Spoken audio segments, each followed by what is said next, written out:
The espresso machine's hiss punctuated the evening like an angry cat, steam rising in wispy tendrils that disappeared into the dim lighting of Cafe Milano. I wiped my damp hands on the black apron tied too tightly around my waist.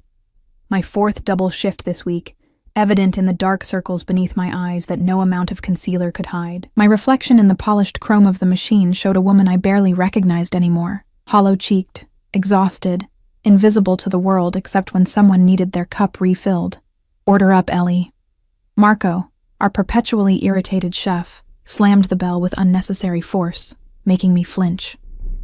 I balanced the plates along my arms with practiced precision, the weight familiar after years of carrying other people's needs.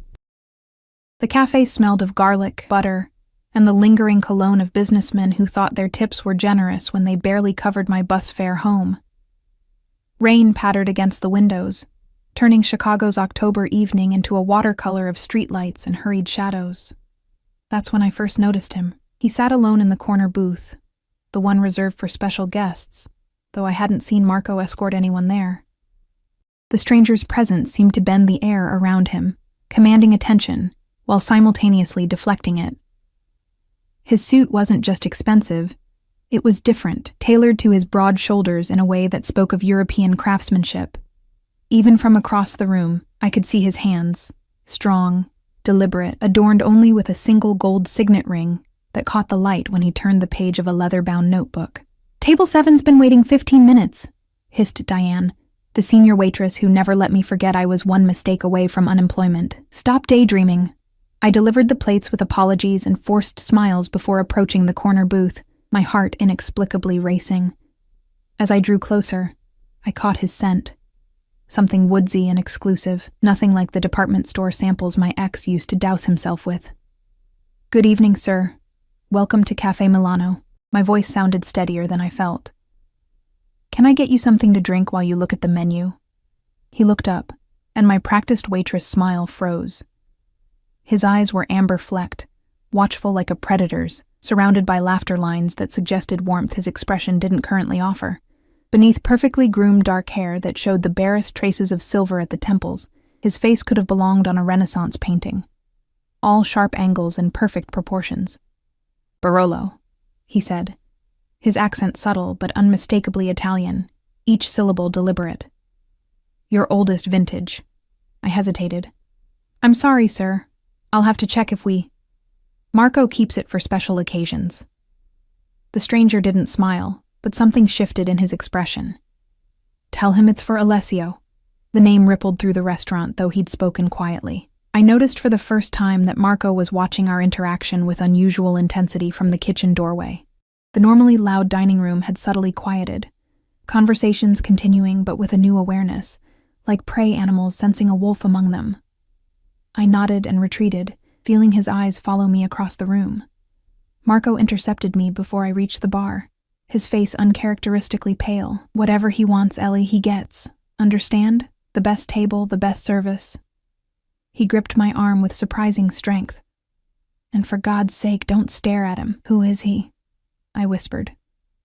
Marco's laugh held no humor. "Someone who could buy this entire block and turn it to dust on a whim. Just serve him and keep your head down." I returned with a wine that cost more than my monthly rent, pouring it with hands that trembled slightly despite my best efforts.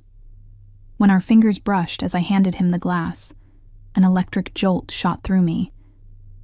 His hand was warm, the skin unexpectedly smooth except for calluses I couldn't identify. "Thank you." His eyes lingered on my face, then dropped to my name tag, Eliana. The way he pronounced my full name, not the shortened version everyone used, sent a shiver down my spine. No one had called me Eliana since my grandmother passed away. "Just Ellie is fine," I said, immediately regretting the correction when his eyebrow arched slightly. "I prefer Eliana." There was no room for negotiation in his tone. "It suits you better." The rest of my shift passed in a strange haze of awareness. No matter what table I served, my attention remained tethered to the corner booth where Alessio sat, occasionally speaking in rapid Italian into a sleek black phone, his voice too low to catch actual words. Twice, men in dark suits entered, spoke briefly with him, and left without ordering. The second man slipped him a small envelope that disappeared inside his jacket. By 11, The restaurant had emptied, except for his table. Marco had already sent the kitchen staff home, but insisted I stay until our mysterious guest decided to leave. I wiped down tables and restocked silverware, hyper-aware of being watched, but not brave enough to meet his gaze directly. The bell over the door jangled harshly, breaking the silence. 3 men stumbled in, their loud voices and unsteady movements marking them as drunk before I even caught the sour smell of alcohol that accompanied them. "Kitchen's closed," I said automatically, moving toward them to block their path further into the restaurant. "We don't want food, sweetheart." The tallest one grinned, revealing a gold tooth. "Just a little conversation," I felt rather than saw Alessio shift in his seat. "I'm sorry, sir, but we're closing. You'll need to leave." I kept my voice professional despite the sudden dryness in my mouth. The second man, wearing a leather jacket with too many zippers, stepped closer. "Don't be like that. We just want to sit a while, right, boys?" Marco emerged from the kitchen, wiping his hands nervously on a towel. "Gentlemen, please. We're closed." "Shut up, old man," snapped Zipper Jacket, his eyes never leaving my face. "We're talking to the pretty lady here." I took an instinctive step backward, bumping into a table. The water glasses I'd just filled wobbled dangerously. "Leave." The single word cut through the tension, quiet but carrying the force of a gunshot. Alessio hadn't risen from his seat, hadn't raised his voice, but the command in that one word was unmistakable. For the first time, the drunk men seemed to notice him, their bloodshot eyes widening as they took in his presence. "Mind your own business, fancy suit," said Goldtooth, though with noticeably less confidence. In one fluid motion, Alessio stood, revealing his full height and the athletic build his tailored jacket had partially concealed. I won't repeat myself. I should have been relieved to have a defender. But something in his posture, the controlled violence of a cobra preparing to strike, frightened me more than the drunks. This wasn't a man used to being disobeyed. What happened next occurred so quickly I had trouble processing it. Goldtooth reached inside his jacket. A metallic glint caught the light. A gun.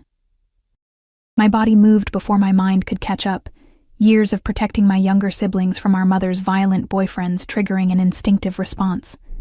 I lunged forward, shoving Alessio aside just as a deafening crack split the air. Fire erupted in my shoulder, a white-hot poker of pain that stole my breath and sent me stumbling backward.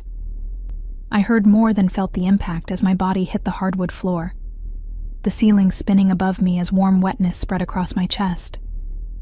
More gunshots followed, 3 in rapid succession, but they sounded distant, underwater. Shouting, the crash of furniture, running footsteps. Through it all, I remained strangely detached, watching red bloom across my white blouse with academic interest. Then Alessio's face appeared above me, his features transformed by a rage so pure it seemed to radiate heat. Gone was the controlled businessman, replaced by something ancient and terrifying. He barked orders in Italian, his hands, now stained with my blood, cradling my face with incongruous gentleness. "Eliana?" he said, my name a prayer and a curse simultaneously. "Why would you do that?" "Stupid, brave girl." I tried to answer, but could only cough, tasting copper. "Don't speak." His thumb brushed my cheekbone. "Help is coming. Stay with me." The last thing I registered before darkness claimed me was the press of his lips against my forehead and his whispered promise. "I will burn this city to the ground if you leave me now." I didn't understand why a stranger would care if I lived or died. I didn't understand the possessive fury in his voice. But as consciousness slipped away, I knew with absolute certainty that I'd made a terrible mistake. Not in taking that bullet, but in drawing the attention of a man who looked at me like I was already his. The chaos of sirens and shouting faded, replaced by the steady rhythm of Alessio's heartbeat against my cheek as he lifted me into his arms. My last conscious thought was that I'd never felt so fragile and so safe at the same time, a contradiction that would come to define my entire existence from this moment forward. I drifted through fragments of consciousness like scattered puzzle pieces. Bright lights, urgent voices, the antiseptic smell of hospital corridors. Pain ebbed and flowed, sometimes distant, sometimes so sharp it jolted me from the comfortable darkness. Through it all, one constant remained, the sensation of someone holding my hand, a warm anchor in a sea of confusion. When I finally opened my eyes fully, sunlight filtered through Venetian blinds, casting prison bar shadows across unfamiliar walls. This wasn't a hospital room, at least not like any I'd seen before. The space was expansive, with high ceilings and what looked like genuine artwork hanging on soft blue walls. Fresh flowers perfumed the air, their vibrant colors almost offensive against the sterile whites and creams of medical equipment. "You're awake." The deep voice startled me. I turned my head, even that small movement sending ripples of pain across my shoulder, to find Alessio sitting beside the bed. He'd exchanged his suit for dark jeans and a simple black button-down with rolled sleeves, revealing forearms corded with muscle and adorned with a single elegant watch. Despite the casual clothes, he radiated the same dangerous energy I remembered from the restaurant. "Where am I?" My voice emerged as a rasp, my throat desert dry. He reached for a glass of water on the bedside table, his movements precise and controlled as he held it to my lips. "My home. Private wing." I sipped gratefully, trying to process his words. "Private? Hospital wing? In your house?" A ghost of a smile touched his lips. "When you need medical attention as often as my associates do, it becomes a necessary investment." The water caught in my throat as memories flooded back. The gun, the searing pain, the sound of more shots after I fell. "The men who came in," I started, "are no longer a concern." His expression hardened, amber eyes turning to flint. "One is dead. The others will wish they were, once they're found." A chill swept through me despite the plush blankets covering my body. The casual way he spoke of violence should have terrified me. Instead, I found myself more disturbed by my lack of horror. "How long have I been here?" 3 days. His jaw tightened. "You lost a significant amount of blood. The bullet missed major arteries but damaged muscle tissue. The doctor says you were lucky." Lucky wasn't the word I would have chosen. I attempted to sit up, gasping as pain lanced through my left shoulder. Instantly, his hands were there, supporting me with surprising gentleness, arranging pillows behind my back. "You need to rest," he said, his face uncomfortably close to mine. "Recovery will take time. I need to call work," I said, suddenly panicked. "Marco will fire me if I don't—" Alessio's laugh cut me off, a sound both genuine and unsettling. "Marco will not fire you. The restaurant is closed indefinitely for renovations, which it desperately needed anyway." The casual way he spoke of my workplace closing sent another wave of anxiety through me. My job at Cafe Milano barely covered my bills, but it was all I had. "I can't afford to lose that job," I whispered, hating the weakness in my voice. "I have rent due next week and my sister's tuition payment. Your financial concerns are resolved." He said it simply, as though informing me it might rain later. "Your apartment has been paid through the year. Your sister's education is covered. Your mother's medical bills are settled." I stared at him, unable to process what he was saying. How did he even know about my family? About my mother's chronic health problems that had devoured my savings and driven me into debt? "Why would you do that?" My voice trembled between gratitude and suspicion. "You don't know me." Something dangerous flickered in his eyes. "You took a bullet meant for me, Eliana. In my world, that creates a debt that can never truly be repaid." "I didn't know what I was doing," I admitted. "It was instinct." "Precisely why it matters." He leaned forward, his gaze intensifying. "Anyone can perform calculated heroics when weighing potential rewards. True character reveals itself in split-second decisions. You protected a stranger at risk to yourself." His hand moved to my face, fingertips tracing my cheekbone with a delicacy that belied their strength. "Do you have any idea how rare that is?" I wanted to look away but found myself trapped in his gaze. Up close, I could see flecks of gold in his irises, the faint scar bisecting his left eyebrow, the day's stubble darkening his jaw. He was older than I'd initially thought, late 30s perhaps, with fine lines etched by experiences I couldn't begin to imagine. A discreet knock at the door broke the moment. Alessio straightened immediately, his expression closing like shutters. "Enter," he called, voice shifting to something harder. A man in a tailored suit stepped in, nodding respectfully to Alessio before his eyes flickered to me with undisguised curiosity. "Sorry to interrupt, boss. Matteo's here with the information you requested." "I'll be right out," Alessio replied, dismissing him with a slight gesture. The man retreated, closing the door silently behind him. "Boss?" I echoed, feeling suddenly small in the large bed. Alessio studied me for a long moment, calculation evident behind his steady gaze. "I think you've realized I'm not simply a restaurant patron, Eliana." "Who are you?" I asked, though I wasn't certain I wanted the answer. He stood, smoothing non-existent wrinkles from his shirt. "Rest now. We'll talk more when you're stronger." "No." The firmness in my voice surprised us both. "I'm lying in your home, apparently indebted to you for things I never asked for. I deserve to know who you are." For a heartbeat, anger flashed across his features, the instinctive reaction of a man unaccustomed to being challenged. Then, unexpectedly, he smiled, a genuine expression that transformed his face from intimidating to devastating. "Alessio Ricci," he said, inclining his head slightly as though we were being formally introduced at a cocktail party rather than in a sick room. "My family oversees certain business interests throughout the Midwest." The deliberate vagueness wasn't lost on me. "You're in the Mafia." His smile didn't falter, though it took on an edge. "Such an American term. We prefer famiglia." Family. A hysterical laugh bubbled up from my chest, sending fresh pain through my shoulder. I took a bullet for a Mafia boss. This can't be happening. And yet, here we are. He checked his watch. "I must attend to some matters. Paolo will be outside your door if you need anything. Try to rest." "Wait," I called as he reached the door. "When can I go home?"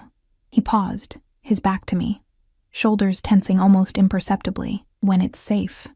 "Safe from what?" He turned, his expression unreadable. "The men who came to the restaurant weren't random drunks, Eliana. They were sent by someone who wants me dead. Someone who now knows your face." Cold dread settled in my stomach. "Because I helped you. Because you saved me." His voice softened. "And in doing so, you placed yourself in a game with rules you don't understand, and players who won't hesitate to use you against me. I never asked to be part of your world," I whispered. "Few do." His smile held no humor now, yet here you are, regardless. After he left, I sank back against the pillows, mind racing despite the medication dulling my senses. Outside my window lay a manicured garden surrounded by high stone walls. Beyond those walls was my life, modest and struggling, but mine. Somehow, I knew returning to it would be far from simple. Sleep claimed me eventually, dragging me into dreams where I ran through endless corridors, pursued by faceless men, while Alessio watched from the shadows, waiting to catch me when I fell. I woke to darkness, momentarily disoriented by the unfamiliar surroundings. A small lamp glowed softly on the bedside table, illuminating a tray with covered dishes.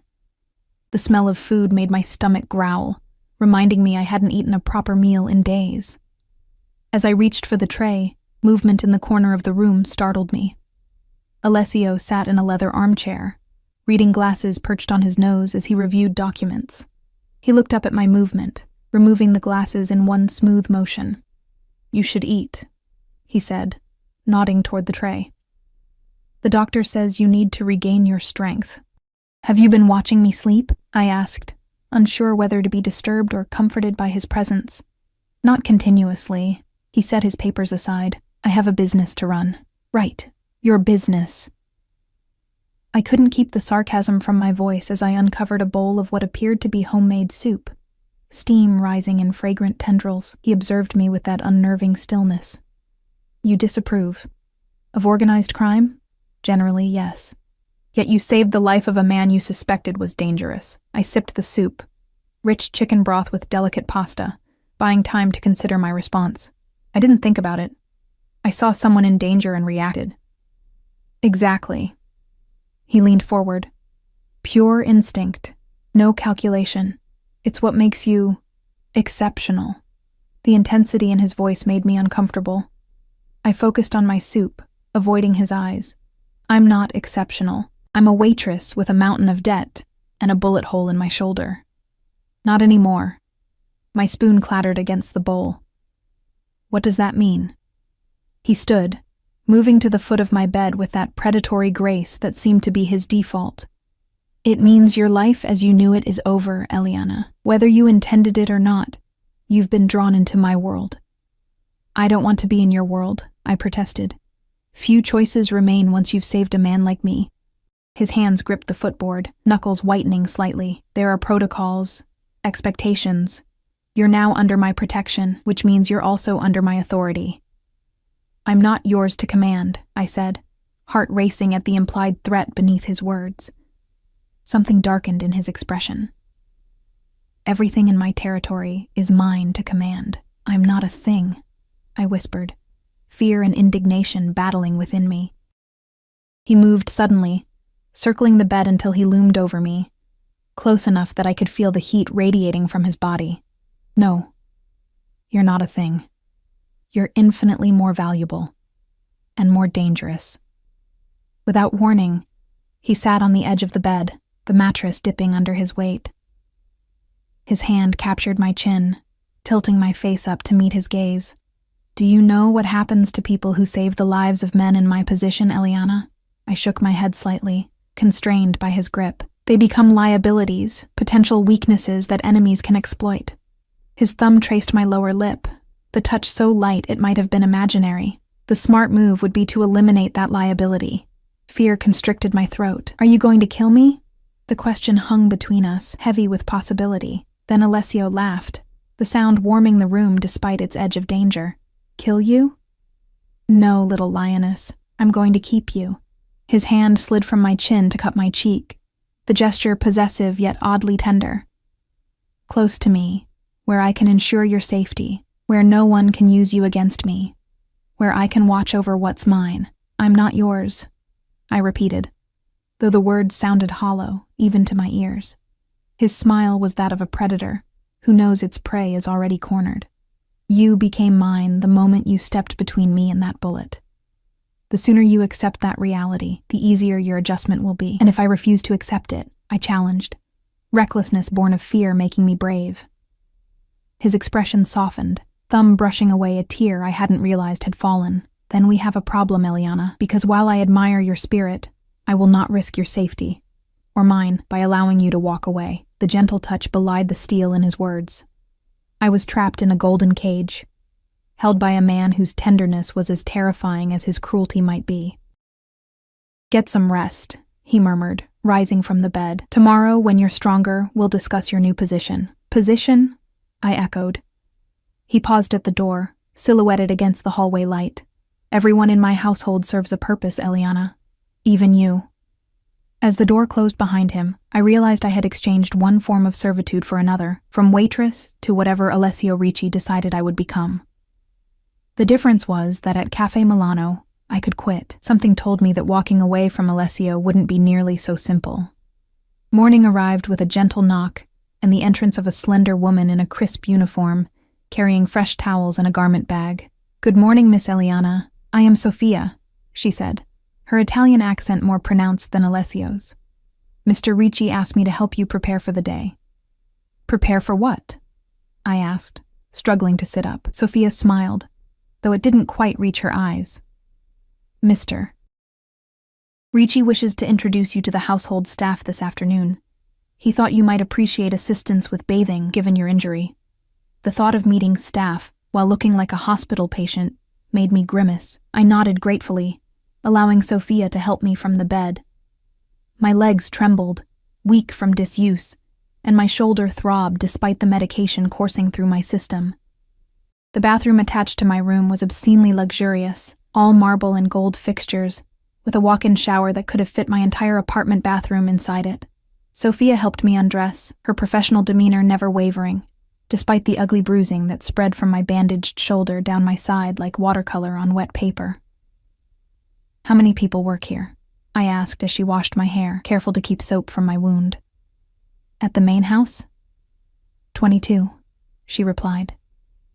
Plus security rotation. Main house? I echoed, trying to imagine a place large enough to require 22 staff members. Sophia hesitated before answering. Mr. Ricci owns several properties. This is his primary residence in Chicago. After the bath, she helped me into unfamiliar clothes, silk pajamas and a cashmere robe that slipped like water against my skin. The garments fit perfectly, raising uncomfortable questions about how Alessio knew my size. These aren't mine, I said. Mr. Ricci had them delivered yesterday. Sophia brushed my hair with gentle strokes. He's very attentive to details. The way she said it suggested this attentiveness wasn't always directed toward clothing. I swallowed my next question, unsure I wanted the answer. Sophia led me not back to bed, but to a chaise lounge positioned by the window where sunlight illuminated a beautiful garden beyond. The grounds extended far beyond what I'd glimpsed yesterday, with manicured lawns giving way to what appeared to be a small orchard in the distance. Would you like breakfast now? Sophia asked, arranging pillows to support my injured side. My stomach growled in response. Yes, please. She returned minutes later with a tray of pastries, fresh fruit, and coffee that smelled divine. As I ate, I caught sight of movement in the garden below. Alessio, dressed in athletic clothes, sparring with a younger man on a gravel terrace. Even from a distance, the controlled power in his movements was mesmerizing. He moved like someone who had spent a lifetime learning how to hurt people efficiently. He trains every morning, Sophia said, following my gaze. No matter where in the world he is. Who is he fighting with? Marco, his nephew and head of security, as she paused. Something like warning in her tone. Mr. Ricci is very protective of his family. Before I could ask more, the sparring session ended. Alessio clapped the younger man on the shoulder, then glanced up, directly at my window. Even from this distance, I felt the weight of his gaze. He raised a hand in greeting, a gesture so normal it seemed out of place coming from him. Sophia cleared her throat. I'll return in an hour to help you dress for your meeting. Left alone, I sipped my coffee and tried to make sense of my situation. 3 days ago, I'd been a waitress worried about making rent. Now I was recuperating in a Mafia boss's mansion, wearing clothes that probably cost more than my monthly salary, about to be introduced to the household. The surreality of it all hit me in waves. I was still contemplating my bizarre circumstances when the bedroom door opened without a knock. Alessio entered, freshly showered, his hair damp and curling slightly at the temples. He'd exchanged his workout clothes for dark slacks and a light blue button-down. The sleeves rolled to expose those same muscular forearms I'd noticed yesterday. You're looking better today, he said, assessing me with a sweep of his gaze that felt almost physical. How's the pain? Manageable, I replied, suddenly conscious of my casual attire. Thank you for the clothes. They suit you. He moved to the window, standing close enough that I caught the scent of his soap, something citrusy and expensive. Did you sleep well? As well as can be expected. I set down my coffee cup, needing something to do with my hands. Sophia mentioned you want me to meet the staff? He nodded, still looking out at the garden. They need to know your position in this household. There was that word again, position. And what exactly is my position? He turned to face me, expression unreadable. That depends on you. I don't understand. My enemies believe you're significant to me. He stated this like an irrefutable fact. After what happened at the restaurant, your connection to me has been noted. Whether you like it or not, you're now perceived as valuable or dangerous, depending on who's looking. I swallowed hard. Because I saved your life. Because you saved my life without knowing who I was. His eyes darkened. If you had known, your actions could be interpreted as serving your own interests, but you didn't know. You acted purely to protect another human being, at great risk to yourself. He moved closer, his presence overwhelming in the confined space. Such selflessness is rare in my world. It makes you both precious and a target. I don't want to be either, I whispered. What you want ceased to matter the moment that bullet entered your shoulder. His voice remained gentle despite the harshness of his words. Now, we must deal with what is. And what is that exactly? I asked, unable to keep frustration from my voice. You have 3 options. He counted them off on his fingers. 1. You join my household in an official capacity, perhaps as my personal assistant. You would have protection, comfort, and my resources at your disposal. What would I have to do as your assistant? I couldn't keep suspicion from my tone. A ghost of a smile touched his lips. Nothing inappropriate, Eliana. I don't force women into my bed. Heat flooded my cheeks. I didn't mean— You did, he interrupted. And it's a fair concern. But I'm a businessman, not a monster. My assistant manages my schedule, handles correspondence, accompanies me to certain functions. It's a position of trust. And the second option? I asked, eager to change the subject. You leave. His expression hardened. With a new identity, in a new city, under my distant protection. You'd never return to Chicago or contact your family again. My heart stuttered. That's not an option. My sister needs me. My mother would be provided for, he finished. But you'd never see them again. It's the only way to ensure their safety as well as yours. Panic clawed at my throat. You said there were 3 options. Something dangerous flashed in his eyes. The third option isn't really an option at all. If you refuse the first 2, if you attempt to return to your old life without precautions, my enemies will find you. They will use you to get to me, and they will not be kind. The clinical way he described my potential torture or death sent ice through my veins. So I either work for you or disappear forever. Put simply, yes. He reached out, tucking a strand of hair behind my ear with surprising tenderness, though I hope you'll see it as more than mere employment. I protect what's mine, Eliana. My family, my people. Those under my care want for nothing. Except freedom, I said quietly. His hand lingered near my face. Freedom is an illusion. We're all bound by something. Poverty, obligation, fear. I'm merely offering golden chains instead of iron ones. Before I could respond, another knock sounded at the door. Alessio stepped back, calling permission to enter. Sophia appeared, arms laden with clothing. Everything is ready downstairs, Mr. Ricci. Thank you, Sophia. He turned back to me. I'll leave you to dress. Join me in the study when you're ready. Sophia will show you the way. After he left, Sophia laid out the clothes on my bed. A simple but elegant navy blue dress, soft leather flats, and delicate underwear that still had price tags attached, all in my exact size. He had these delivered from Neiman Marcus yesterday, she explained, helping me out of the robe. Mr. Ricci said you would prefer something comfortable but appropriate. The fact that he'd thought about what I might prefer was oddly touching, despite the circumstances. Sophia helped me dress, careful of my injured shoulder, then guided me through a maze of hallways that confirmed the enormous scale of the house. We passed artwork that belonged in museums, antique furniture that whispered of old money, and security cameras disguised as architectural elements. The 2 guards we encountered nodded respectfully as we passed, their eyes cataloging me with professional assessment. Sophia stopped before a heavy wooden door, knocked once, then opened it without waiting for a response. Miss Eliana, sir. The study was a testament to masculine luxury. Leather furniture, dark wood paneling, and walls lined with books that appeared well-read rather than decorative. Alessio stood at a large desk, conversing quietly with 3 men who turned to stare as I entered. Thank you, Sophia, Alessio said, dismissing her with a nod before approaching me. Eliana, I'd like you to meet some of my associates. The introductions passed in a blur. Marco, the nephew I'd seen sparring earlier, Antonio, an older man whose silver hair and expensive suit exuded authority, and Vincent, whose American accent stood out among the Italian voices. All 3 men examined me with barely concealed curiosity.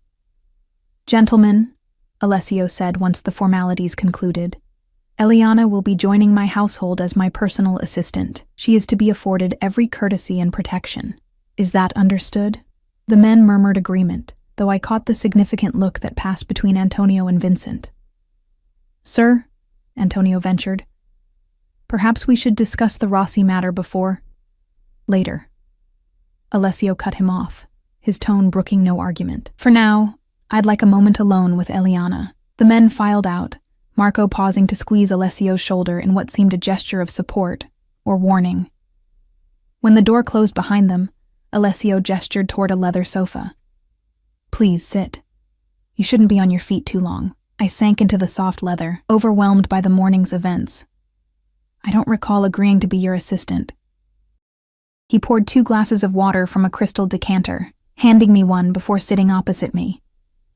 Would you prefer I introduced you as my hostage? Despite everything, a startled laugh escaped me. Is that humor, Mr. Ricci? Alessio, he corrected, a smile softening his features. And yes, contrary to popular belief, men in my position occasionally appreciate irony. I sipped my water, buying time. You announced my position without consulting me. A necessary formality. He leaned forward, elbows on knees. My organization operates on clear hierarchies. Ambiguity creates vulnerability.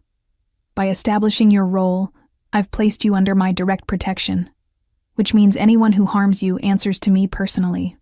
The implication hung between us, and if I still want to leave, then say so, and arrangements will be made. His expression remained neutral, but something in his eyes tightened, though I hope you'll give this arrangement a chance. Why? I asked, genuinely curious. You could have any assistant you wanted. Why keep a waitress with no qualifications who knows nothing about your world? He studied me for a long moment, as though deciding how much to reveal. Several reasons. First, practicality. You've already seen too much. Second, appearances. My reputation would suffer if I failed to reward someone who saved my life. And third, he paused, something shifting in his expression. You intrigue me, Eliana.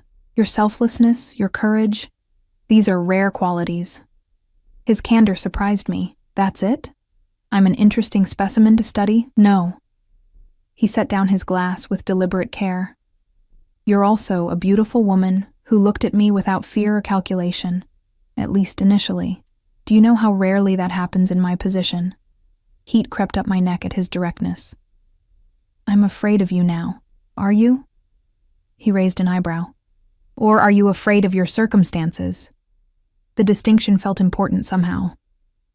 Before I could formulate a response, a discreet knock interrupted us. Come, Alessio called. Marco entered, his expression grim. Sorry to interrupt, Uncle. There's a situation that requires immediate attention.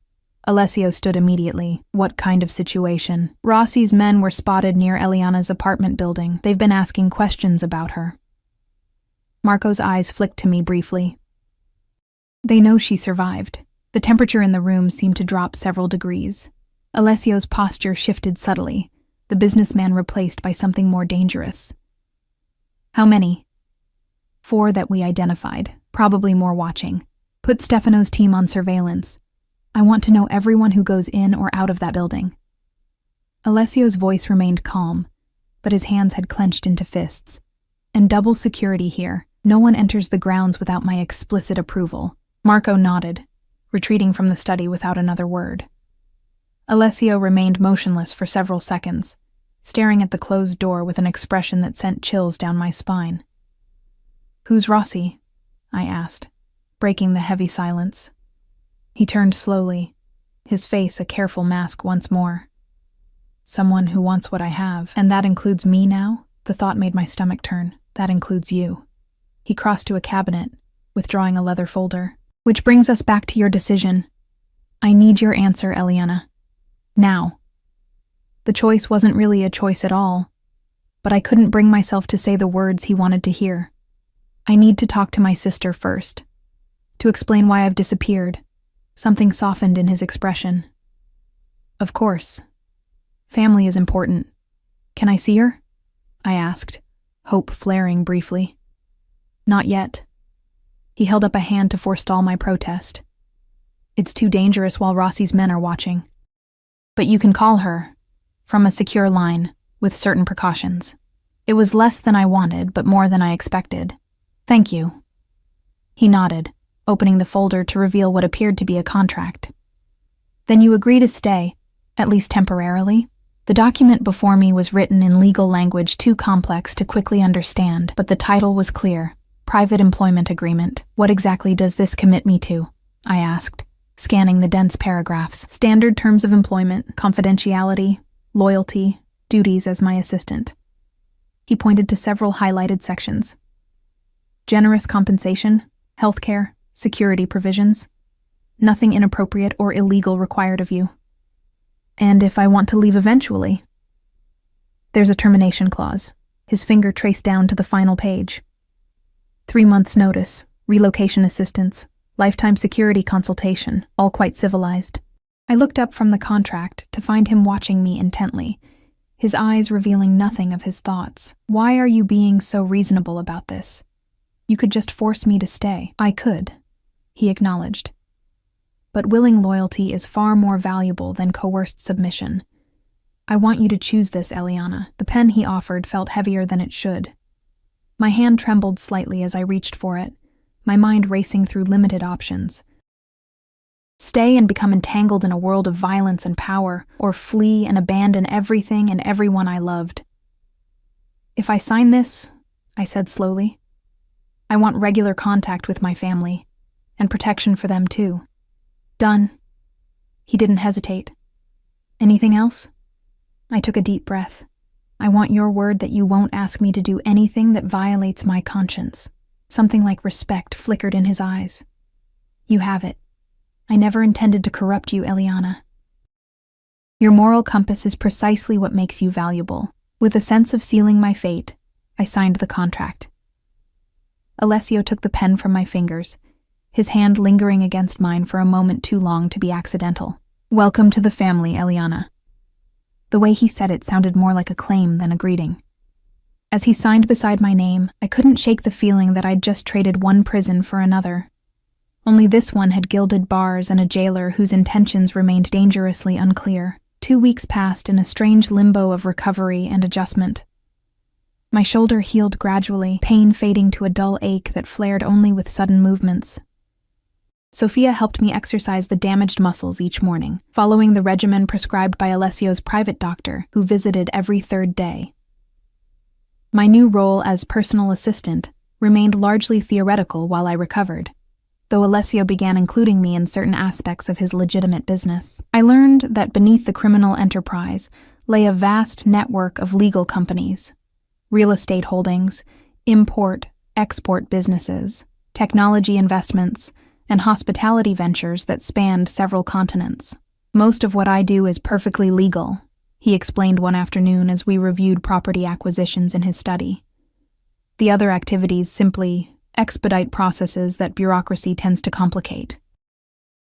I had carefully avoided asking direct questions about those other activities, maintaining a deliberate ignorance that Alessio seemed to respect. He never discussed violence in my presence, though I occasionally caught fragments of conversations that fell silent when I entered rooms. My promised phone call to my sister happened my 3rd day in the mansion, under Alessio's watchful eye. I fabricated a story about a job opportunity with a private client, technically true, if misleading, and promised to visit soon. The relief in Amy's voice had brought tears to my eyes, especially when she mentioned that someone had anonymously paid off our mother's medical bills. It's like a miracle, Ellie, she'd said, excitement bubbling through the phone line. Mom can finally get that surgery she's been putting off. The hospital said everything's covered, past and future treatments. I'd glanced at Alessio, who pretended absorption in his laptop screen while obviously listening to every word.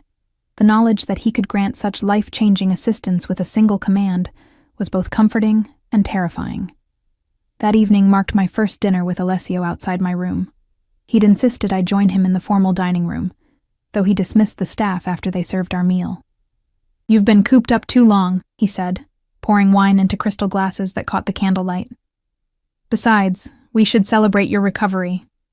I'm hardly recovered, I replied, gesturing to the sling still supporting my arm. But improving. His eyes softened in the dim light. You're stronger than you know, Eliana.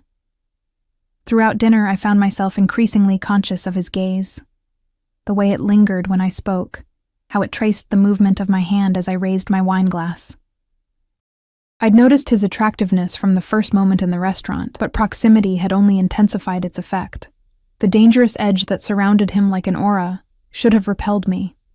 Instead, I found myself drawn to the contradictions he embodied, ruthless in business, yet surprisingly gentle with me, commanding with his subordinates, yet attentive to my comfort. Tell me about your family, he said as we finished our meal, settling back with a glass of amber liquor.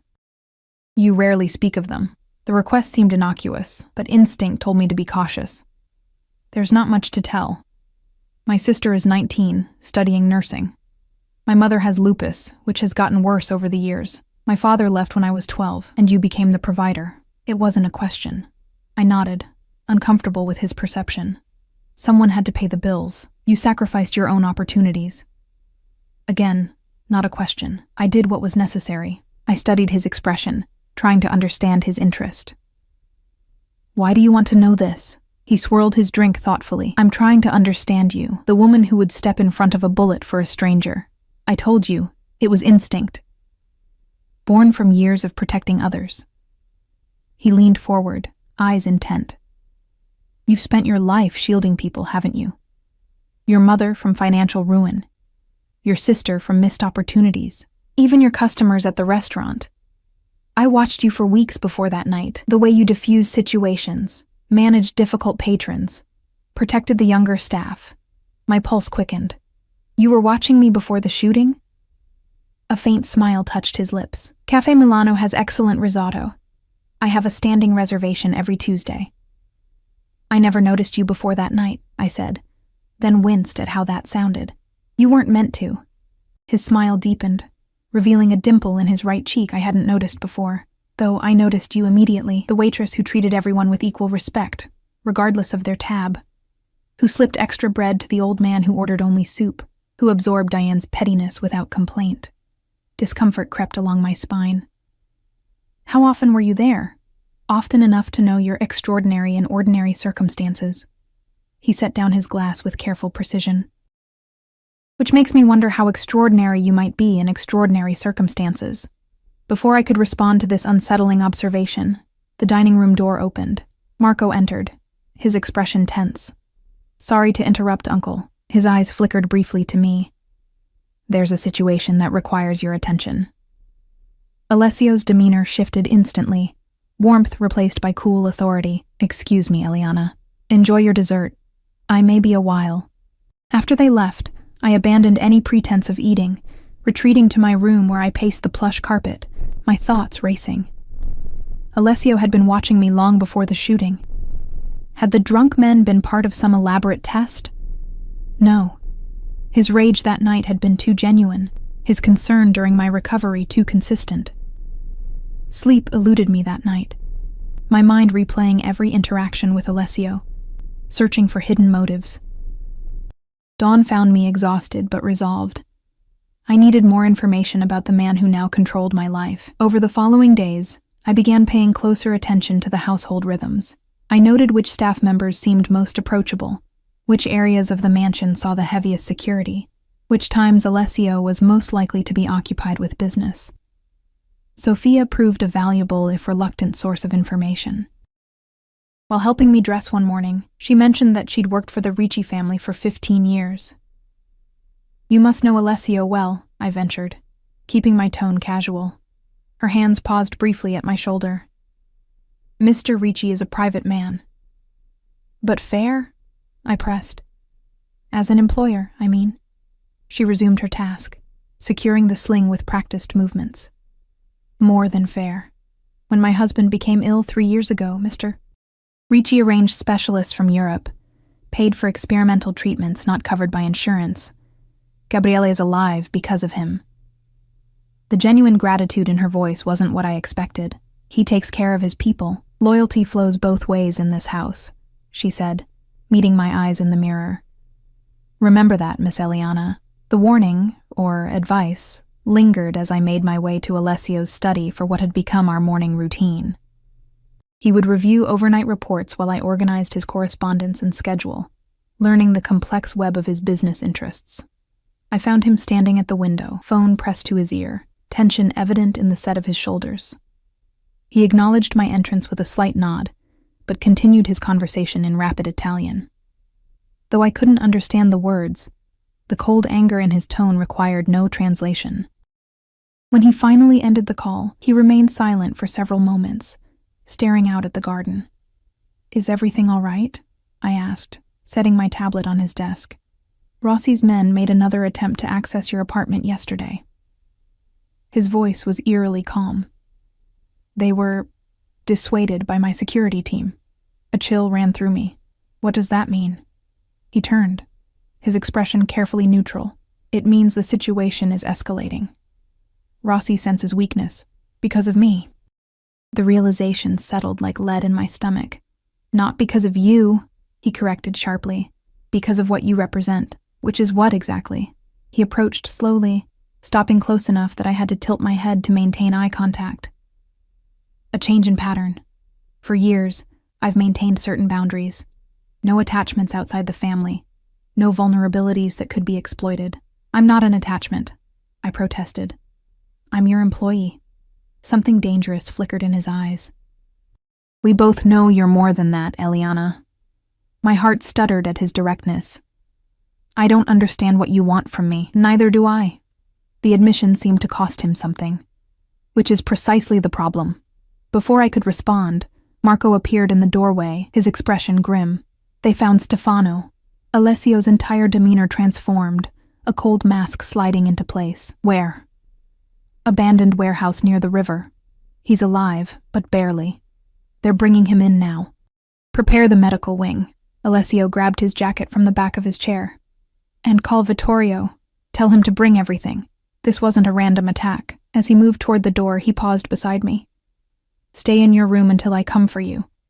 Lock the door. Open it only for Sophia or myself. What's happening?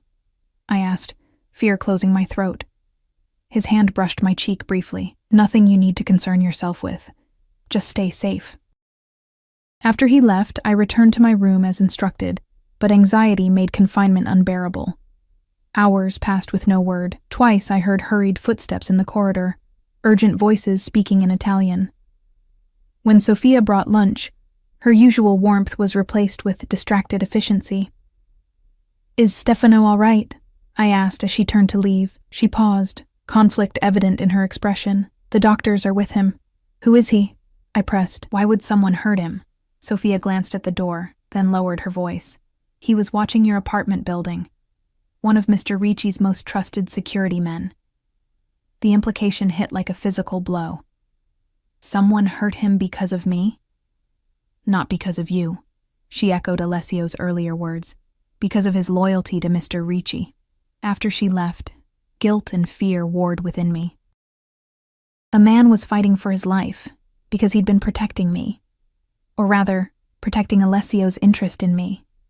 The artificial bubble I'd been living in for 2 weeks suddenly felt dangerously thin. Night fell, with still no word from Alessio. I dozed fitfully in a chair by the window, startling awake at every distant sound.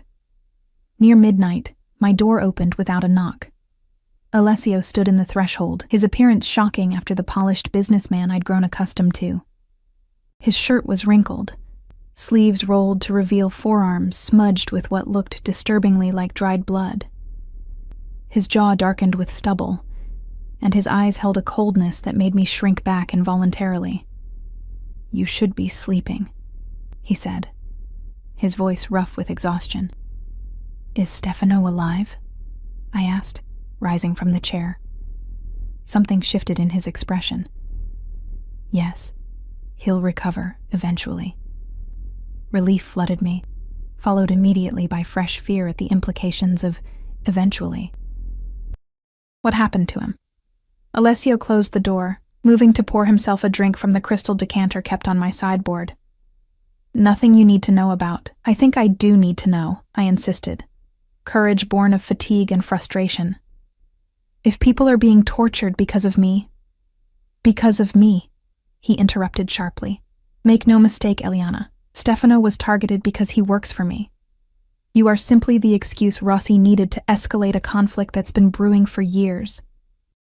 Then let me go. The words escaped before I could consider their wisdom. If I'm making things worse, in 2 quick strides, he closed the distance between us, his hands grasping my upper arms with carefully restrained strength. Let you go? Now? When Rossi has proven he'll target anyone connected to me? His laugh held no humor. He would have you within hours, and he would use you in ways that would make Stefano's injuries look merciful.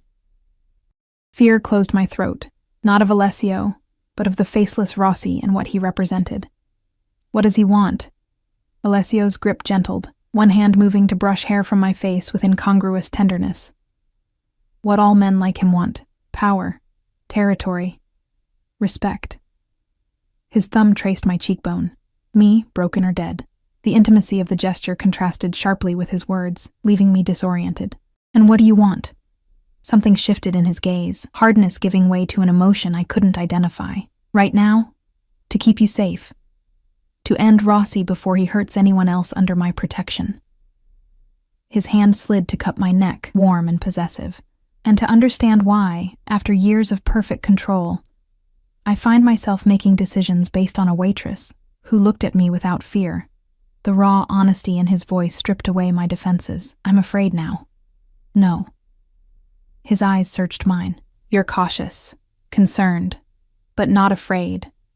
Not of me. That's the problem, Eliana. You should be. Morning light filtered through the curtains when I woke, momentarily disoriented. Memories of the previous night's conversation with Alessio flooded back. His blood-stained appearance, the intensity in his eyes when he'd told me I should fear him. Yet he'd left shortly after, instructing me to rest, his touch lingering on my face like a promise or a warning. The mansion hummed with unusual activity when I ventured out. Security personnel I hadn't seen before patrolled the hallways, speaking in hushed tones into discreet earpieces. In the kitchen, staff worked with nervous efficiency, barely acknowledging my presence as I helped myself to coffee. "Mr. Ricci requests your presence in his office," said a voice behind me, startling me into nearly spilling my drink. I turned to find Marco watching me with that same assessing gaze he always used, somewhere between suspicion and curiosity. Unlike his uncle, Marco made no effort to disguise his dangerous nature. The gun holstered beneath his tailored jacket was clearly visible as he gestured for me to follow him. "Is everything all right?" I asked as we walked the long corridor toward Alessio's wing of the house. Marco's sideways glance revealed nothing. "My uncle will explain." Alessio's office differed from his study. Less comfortable, more functional. Maps covered one wall, computer screens another. When we entered, he was standing at a large table with several men I recognized from previous introductions, all bent over what appeared to be blueprints. He looked up, and I was struck by the transformation from last night. Gone was the disheveled, blood-stained man with haunted eyes. This Alessio wore an impeccably tailored suit, his hair perfectly styled, his expression controlled and commanding. Only the faint shadows beneath his eyes hinted at a sleepless night. "Eliana," he acknowledged, straightening. "Thank you for coming." The other men stepped back, exchanging glances I couldn't interpret. One by one, they filed out at Alessio's slight nod, until only Marco remained. "What's happening?" I asked, unable to contain my unease any longer. Alessio's expression softened fractionally. "Circumstances have changed. We need to move you to a more secure location temporarily." "Move me?" Panic fluttered in my chest. "Where? For how long?" "My estate in Lake Como," he replied, his tone suggesting this should reassure me. "It's remote, heavily secured, and unknown to most outside my immediate circle." "Italy?" I whispered, the reality of my situation crashing down like a physical weight. "I can't go to Italy." "My family will be protected," he cut in smoothly. "I've already arranged for your mother and sister to be relocated to a private medical facility in Arizona. They believe it's part of an expanded healthcare program through your mother's insurance." The casual way he spoke of manipulating my family's lives sent anger surging through me. "You had no right to make these decisions without consulting me." "I had every right," he countered, voice hardening. "Your contract gives me full authority over security measures affecting you and your family, and after what happened to Stefano, timing became critical." Marco shifted uncomfortably, drawing my attention. "What aren't you telling me?" Alessio and his nephew exchanged a look laden with unspoken communication. After a moment, Alessio nodded. "Rossi's men left a message with Stefano," Marco explained, his voice clinical. "Photos of your sister on campus, your mother outside her doctor's office. They know exactly who matters to you." The room tilted sickeningly. "They're going to hurt my family to get to me?" "To get to me," Alessio corrected, moving around the table to stand before me. "You are my perceived weakness. By threatening you and those you love, Rossi believes he can control me. Can he?" The question escaped before I could reconsider. Something dangerous flashed in Alessio's eyes. He certainly thinks so. The implication hung between us, heavy with meaning I wasn't sure I wanted to understand. Marco cleared his throat. The jet is ready whenever you are, Uncle. Security is in position at both locations. Alessio nodded. Give us a moment. After Marco left, silence stretched between us. I hugged my arms across my chest, suddenly cold despite the room's comfortable temperature. How long will we be gone? I finally asked, resignation coloring my voice. Until it's safe to return, he replied, which wasn't an answer at all. And when will that be? His expression hardened. When Rossi is no longer a threat. The clinical way he referenced eliminating another human being should have horrified me. Instead, I found myself wondering what it said about my own morality, that I felt only relief at the implied violence. I need to pack, I said, avoiding the ethical quagmire our conversation threatened to become. Sophia has prepared everything you'll need. He stepped closer, his voice softening. I understand this is difficult, Eliana, but I promise you, your family will be safe. You will be safe. But you won't be, I said, the realization dawning as I studied his face. You're sending me away while you deal with Rossi. A ghost of a smile touched his lips. I'm sending you away because your presence clouds my judgment, and I need perfect clarity for what comes next. Before I could respond, he reached for my hand, his touch surprisingly gentle as he placed a small object in my palm. I looked down to find a delicate gold ring with a small ruby set in an antique filigree setting. What is this? I asked, confused by the seemingly random gift. Protection, he replied. Everyone in my inner circle wears a symbol of their connection to me. It identifies you as untouchable to those who understand the significance. I stared at the ring, understanding dawning. This marks me as your possession. As under my protection, he corrected, though his eyes told a different story. Wear it always, especially in Italy. The weight of the ring felt disproportionate to its physical size as I slipped it onto my right hand. It fit perfectly, of course. Alessio left nothing to chance. The car is waiting, he said, stepping back. Marco will accompany you to the airfield. You're not coming. I hadn't expected the sharp disappointment that accompanied the question. I'll join you in a few days, he replied, his expression carefully neutral. Business requires my presence here a little longer. The business of eliminating Rossi, I understood without him saying it explicitly. I nodded, suddenly unsure what to say in what could be our final moments if things went wrong. Alessio solved the dilemma by closing the distance between us, his hand rising to cup my face with that now familiar possessive gentleness. Be safe, Eliana. Trust no one but Marco and the staff you recognize from here.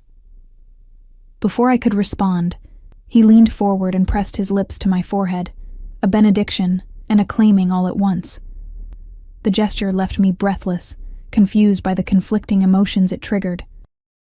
I'll see you in Como, he murmured against my skin, then stepped back, his professional mask sliding seamlessly back into place. Marco appeared at the door as if summoned telepathically, and just like that, I was whisked away. From Chicago, from my family, from everything familiar, into a world where I existed solely as an extension of Alessio Ricci's will. The journey passed in a blur of private terminals, luxury transportation, and deferential staff who never quite met my eyes. Marco remained a constant, silent shadow, his vigilance never wavering even on the private jet where we were alone, except for the crew. It was only as we approached the Italian estate, a spectacular villa perched above Lake Como's crystalline waters, that Marco finally spoke more than essential directions. He's never brought anyone here, he said, watching my reaction as the car wound up the cypress-lined drive, not in the 5 years since he acquired it. I turned from the window to study his face. Why are you telling me this? Marco's expression remained carefully neutral. Because you should understand the position you occupy in his life, for better or worse. Which do you think it is? I asked, genuinely curious about his assessment. A ghost of a smile touched his lips, so reminiscent of his uncle that it startled me. That depends entirely on what happens next. The villa proved even more spectacular inside than out, a seamless blend of historic architecture and modern luxury. A small staff greeted us, all speaking English for my benefit, all wearing small indicators of their allegiance to Alessio. Pins, rings, or pendants similar to but distinct from mine. Sophia appeared from within, her familiar face a welcome sight amidst so much strangeness. "Miss Eliana, welcome. I'll show you to your rooms."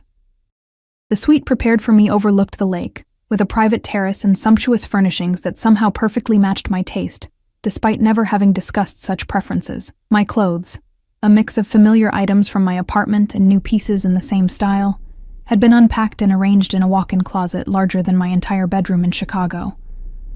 "There's a phone on the nightstand," Sophia explained as she showed me around. "It connects only to the house and to Mr. Ricci's secure line. For your safety, please don't try to use any other communication devices while you're here." The gentle reminder of my gilded cage didn't escape me. "How long has Alessio owned this place?" 5 years, she replied, confirming Marco's earlier comment. "He comes here when he needs solitude. Very few people know of its existence. Yet he's sent me here," I mused, more to myself than to her. Sophia's expression softened with something like sympathy. "Mr. Ricci protects what he values, Miss Eliana, sometimes at great personal cost." The days passed in strange isolation. The estate grounds were extensive but thoroughly secured, allowing me limited freedom to explore gardens and shoreline paths under the watchful eyes of security personnel who materialized whenever I ventured outdoors. Books, films, and art supplies appeared in my rooms, thoughtful distractions I recognized as Alessio's doing. Each evening, the phone would ring precisely at 8 o'clock. Alessio's voice, thousands of miles away, would inquire about my day, my comfort, my needs, everything except what I truly wanted to know. When would this exile end? On the 4th night, the pattern changed. No call came at 8. By 10, anxiety had me pacing the terrace, imagination conjuring increasingly terrible scenarios involving Rossi and Alessio's fate. Just after midnight, as I finally prepared for bed with resignation, a commotion outside drew me to the window. Headlights swept the driveway as several vehicles approached. Security personnel materialized from the darkness, positions alert but not alarmed, suggesting expected arrivals rather than threats. I slipped on a robe over my nightgown and ventured into the hallway, drawn by voices speaking rapid Italian downstairs. Sophia appeared from her quarters, hair disheveled from sleep. "Return to your room, Miss Eliana," she urged, her expression tense. "Please." "Is it Alessio?" I asked, already knowing the answer. Before she could respond, the front door opened below, and I leaned over the balustrade to see Alessio himself enter, flanked by Marco and 2 security men I recognized from Chicago. Even from above, I could see the weariness in his posture, the careful way he held himself suggesting injury or pain. He looked up, as though sensing my presence, our eyes meeting across the distance. Something in his expression shifted, hardness giving way to something softer, more vulnerable. Without a word to his companions, he moved toward the stairs. Sophia discreetly disappeared as Alessio reached the landing, leaving us alone in the dimly lit hallway. Up close, the evidence of what he'd been doing was unmistakable. A healing cut across his cheekbone, bruising at his temple, knuckles raw and scabbed. He'd changed from his usual impeccable suits to dark clothing that concealed whatever other injuries he might carry. "You should be sleeping," he said, echoing his words from nights ago in Chicago. "Is it over?" I asked, ignoring his gentle rebuke. A ghost of a smile touched his lips. "Yes." That single syllable contained multitudes. Finality, victory, cost. I didn't ask for details, uncertain whether my reluctance stemmed from moral qualms or self-preservation. "Were you hurt?" I reached toward the cut on his face, stopping just short of touching him. "Nothing serious." He captured my hand, his thumb brushing over the ruby ring he'd given me. "You're still wearing it. You told me to," I reminded him. Something shifted in his expression. "And do you always do as you're told, Eliana?" "Rarely," I admitted. "But this seemed important to you." It was. His voice softened as he tugged gently on my hand, drawing me closer. It means more than you know to see it on your finger. We stood in silence, the weight of unspoken words hanging between us. So much had changed in the weeks since that night at Cafe Milano.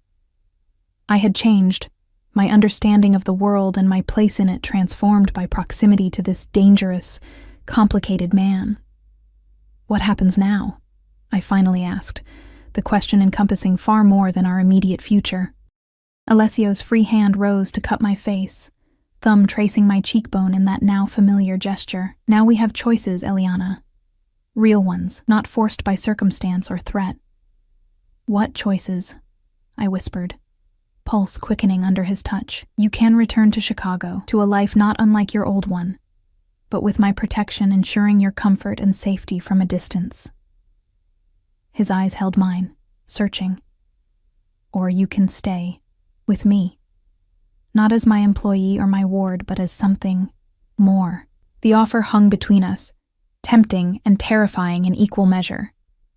And if I choose to go back, then I'll respect your decision. The words clearly cost him, belied by the tightening of his fingers against mine.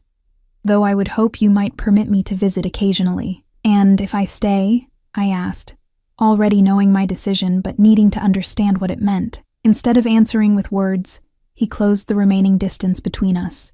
His lips found mine with gentle pressure that quickly gave way to something more demanding as my response encouraged him. The kiss deepened, his arms drawing me against him with careful attention to his injuries, yet unmistakable possession. When we finally parted, both breathless, he pressed his forehead to mine. If you stay, you accept all of me, Eliana, the businessman and the monster.